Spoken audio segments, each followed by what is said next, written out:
ಅದನ್ನು ಚರ್ಚೆ ಮಾಡ್ತೀನಿ. ಬೆಂಗಳೂರು ಮಾಡ್ತೀವಿ ಅಂತ ಹೇಳಿದ್ರು. ಈಗ ಬೆಂಗಳೂರಲ್ಲಿ ಮೀಟಿಂಗ್ ಮಾಡ್ತೀನಿ ಅಂತ ಹೇಳಿದ್ದೀನಿ. ನಾಳೆ ಒಂದು ಮೀಟಿಂಗು, ನಾಳೆ ಅಲ್ಲ ಸೋಮವಾರ ನಮ್ಮ ಅರಣ್ಯ ಭವನದಲ್ಲಿ ಬೆಂಗಳೂರು ಡಿವಿಷನ್ ಮೀಟಿಂಗ್ ಕರೆದಿದ್ದೀನಿ. ನಾನು ಸೋಮವಾರ ಕರಿತೀನಿ ಅಂತ ಹೇಳಿದ್ದೆ. ನಾಳೆ ಆ ಸೋಮವಾರ ನಾನು ಬೆಂಗಳೂರು ಡಿವಿಷನ್ ಮೀಟಿಂಗ್ ಕರೆದುಬಿಟ್ಟು ಆಮೇಲೆ ಇಲ್ಲಿ ನಮ್ಮ KDP ಮೀಟಿಂಗಲ್ಲಿ ಕೆಲವು ಇಶ್ಯೂಗಳೆಲ್ಲ ಹೇಳಿದರು. ಅದರ ಬಗ್ಗೆ ಆಮೇಲೆ ನಾನು ಮಾತಾಡ್ತೀನಿ. ಅಲ್ಲೇ ವಿಧಾನಸಭೆ ಮುಗಿಯೋಕ್ಕೆ ಮುಂಚೆನೇ ಮಾತಾಡ್ತೀನಿ.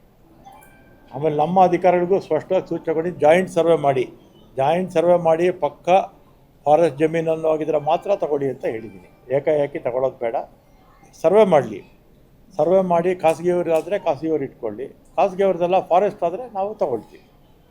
ಜಾಯಿಂಟ್ ಸರ್ವೆ ಆಗಬೇಕು. ಈಗ ಇನ್ನೊಂದು, ನಮಗೆ ಸೇರಿರ್ತಕ್ಕಂಥ ಅರಣ್ಯ ಇಲಾಖೆಗೆ ಸೇರಿರ್ತಕ್ಕಂಥ ಇದಾದರೆ ನಮ್ಮದೇ ಅಲ್ವಾ. ಏನಾದರೂ ನಾನು ಆಗಲೇ ಇದೇ ಮಾತು ಹೇಳಿದ್ದು, ನಾವು ಎರಡು ಜಾಯಿಂಟ್ ಸರ್ವೆ ಮಾಡಿ ರೈತರದ್ದಾದರೆ ರೈತರಿಗೆ ಬಿಡಿ, ನಮ್ಮದಾದರೆ ನಾವು ವಶಕ್ಕೆ. ಈಗಾಗಲೇ ಅದನ್ನು ತೆರವು ಮಾಡಿಬಿಟ್ಟಿದ್ದೀವಿ ಸರ್. ನಮ್ಮ ಜಾಗ ಅಂದರೆ ಅರಣ್ಯ ಇಲಾಖೆಗಳು ಮತ್ತು ಬೆಳೆ ಕೂಡ ತೆಗೆದುಹಾಕಿದ್ರು. ಈಗ ಮತ್ತೆ ರೈತರು ಮನೆ ಮೂರರಿಂದ ಹೋಗಿ DF ಬೆದರಿಕೆ ಹಾಕಿದ್ದಾರೆ. ಏನಂತ ನಮ್ಮ ಜಾಗಕ್ಕೆ ಏನಪ್ಪ ಅಂದರೆ ಬೆಳೆ ಥರ ಆಗುತ್ತೆ ಅಂತ. ಈಗ ಆ ಥರ ಹೆದರಿಕೆಗೆ ನುಗ್ಗೋಕ್ಕಾಗುತ್ತಾ?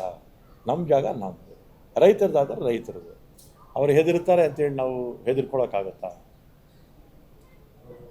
ಹೆದರ್ಸ್ತಾರೆ ಅಂದರೆ ಹೆದರ್ಕೊಂಡ್ರೆ ಏನು ಅರಣ್ಯನೇ ಉಳಿಯಲ್ಲಾಗ ಅಲ್ವಾ. ರೈತರದಾದರೆ ಯಾವುದೇ ಅವ್ರ ತಂಟೆಗೆ ನಾವು ಹೋಗಬಾರ್ದು ಅಂತಲೇ ಹೇಳಿದ್ದೀವಿ. GR ಆರ್ಥೋಪೆಡಿಕ್ಸ್ ಕೋಲಾರ್ ಮೂಳೆ ಚಿಕಿತ್ಸಾ ಕೇಂದ್ರ. ಅತ್ಯಾಧುನಿಕ ತಂತ್ರಜ್ಞಾನ ಬಳಸಿ ಎಲ್ಲ ಮೂಳೆ ಸಂಬಂಧಿ ಸಮಸ್ಯೆಗಳಿಗೆ ಪರಿಹಾರ.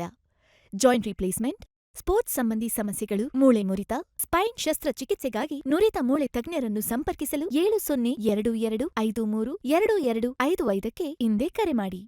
ನನಗೆ ಎಲ್ಲ ಖಾತೆನೂ ಸಮಾಧಾನ. ಯಾವ ಖಾತೆ ಕೊಟ್ಟರು ಕೂಡ, ಈಗ ನಾನು 93ರಲ್ಲಿ ಫಸ್ಟು ಮಿನಿಸ್ಟರ್ ಆಗಿದ್ದು, ಆವಾಗಲಿಂದ ಕೂಡ 6 ಬಾರಿ ಆಗಿದ್ದೀನಿ. ಯಾವ ಖಾತೆ ಕೊಟ್ಟರು ಕೂಡ ಸಮರ್ಪಕವಾಗಿ ಮಾಡ್ತೀನಿ.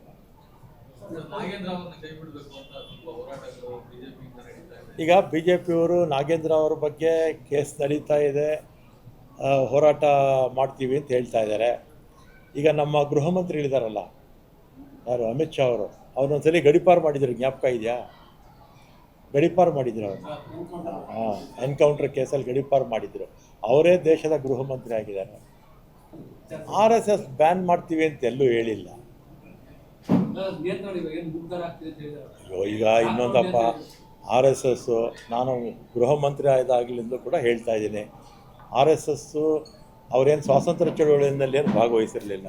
ಯಾವತ್ತು ಭಾಗವಹಿಸಿದ್ರು? ಸ್ವಾತಂತ್ರ್ಯ ಚಳವಳಿನಲ್ಲಿ ಭಾಗವಹಿಸಲಿಲ್ಲ ಅವರು. ಇವನ್ ವಿಶ್ವ ಹಿಂದೂ ಪರಿಷತ್ತು ಭಾಗವಹಿಸಿರಲಿಲ್ಲ. ಬ್ಯಾನ್ ಮಾಡ್ತೀವಿ ಅಂತ ಎಲ್ಲೂ ಹೇಳಿಲ್ಲ. ಅಲ್ಲ, ಚಟುವಟಿಕೆ ಅಂದರೆ ಸಾಮಾಜಿಕವಾಗಿ ಅನುಕೂಲವಾಗುವಂಥ ಚಟುವಟಿಕೆಗಳಿದ್ರೆ ಮಾಡ್ಕೊಳ್ಳಿ, ಯಾರು ಏನು ಬೇಡ ಅಂತ ಹೇಳೋದಿಲ್ಲ. ಅದು ಅವರೊಬ್ಬರಿಗೆ ಅಲ್ಲ, ನಮಗೂ ಸೇರಿಸಿ. ಕಾಂಗ್ರೆಸ್ನವರಿಗೆ, ನಮ್ಮಲ್ಲಿ ಕಾಂಗ್ರೆಸ್ ಸೇವಾದಳ ಇದೆ, ಅವ್ರು ಮಾಡಬೇಕಾದ್ರೂ ಕೂಡ ಪರ್ಮಿಷನ್ ಬೇಕು. ಅಥವಾ ನಾನು ಯಾವುದೋ ಒಂದು ಹಬ್ಬ ಮಾಡ್ತೀನಿ, ನಮ್ಮ ಅನಿಲ್ ಕುಮಾರ್ ಏನೋ ಒಂದು ಹಬ್ಬ ಮಾಡ್ತಾರೆ ಯಾವುದೋ ಒಂದು ಸಾರ್ವಜನಿಕವಾಗಿ, ಅವರು ಪರ್ಮಿಷನ್ ತೊಗೋಬೇಕು, ಮಂಜುನಾಥ್ ಅವರು ತೊಗೋಬೇಕು, ಎಲ್ಲರೂ ತೊಗೋಬೇಕು. ಅವರೊಬ್ಬರಿಗೆ ಯಾರಿಗೂ ಉದ್ದೇಶ ಇಟ್ಕೊಂಡು ಆ ಕಾನೂನು ತಿದ್ದುಪಡಿ ತರೋ ಹೊರಟಿಲ್ಲ ನಾವು. ಸಾರ್ವಜನಿಕ ಉದ್ದೇಶದಿಂದ, ಸದುದ್ದೇಶದಿಂದ ತಂದಿರತಕ್ಕಂಥದ್ದು ಎಲ್ಲರಿಗೂ ಅನ್ವಯಿಸುತ್ತೆ. ಎಲ್ಲ ಪಕ್ಷಕ್ಕೂ ಅನ್ವಯಿಸುತ್ತೆ, ಎಲ್ಲ ಸಾರ್ವಜನಿಕರಿಗೂ ಅನ್ವಯಿಸುತ್ತಿದೆ. ಅಲ್ಲ, ಜಿಲ್ಲಾ ಉಸ್ತುವಾರಿ ಸಚಿವರಿಗೆ ಕೆಲವು ಲಿಮಿಟೇಷನ್ಸ್ ಇರುತ್ತೆ.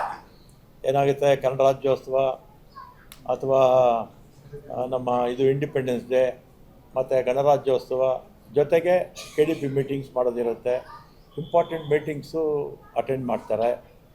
ಮತ್ತು ಅದ್ರ ಜೊತೆಗೆ ನಾನು ಹಿಂದೆ ಮಿನಿಸ್ಟರ್ ಆಗಿದ್ದಾಗ ಮಂಜುನಾಥ್ ಅವರ ಕಾನ್ಫರೆನ್ಸಿಗೂ ಹೋಗಿದ್ದೆ, ಶ್ರೀನಿವಾಸಪುರಕ್ಕೆ ರಮೇಶ್ ಕುಮಾರ್ ಇದ್ದರು, ಅವ್ರ ಕಾನ್ಫರೆನ್ಸಿಗೂ ಹೋಗಿದ್ದೆವು, ನಾರಾಯಣ ಸ್ವಾಮಿ ಭಾಳ ಸಲ ಕರ್ಕೊಂಡು ಹೋಗಿದ್ದರು, ನಮ್ಮ ಇವರು ಗೌಡರು ನಂಜೇಗೌಡರು ಆಗಿರಲಿಲ್ಲ ಅನ್ಸುತ್ತಲ್ಲ, ಮಂಜುನಾಥು ಕರ್ಕೊಂಡು ಹೋಗಿದ್ದರು.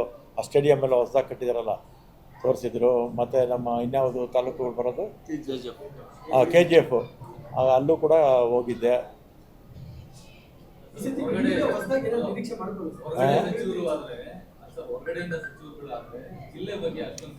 ಸರೋಯ್ತು, ಈ ಜಿಲ್ಲೆಯವ್ರು ಯಾರೋ ಮಂತ್ರಿ ಆಗಿಲ್ವಲ್ಲ, ಅದರಿಂದ ಹೊರಗಿರೋರು ಹಾಕಿದ್ದಾರೆ.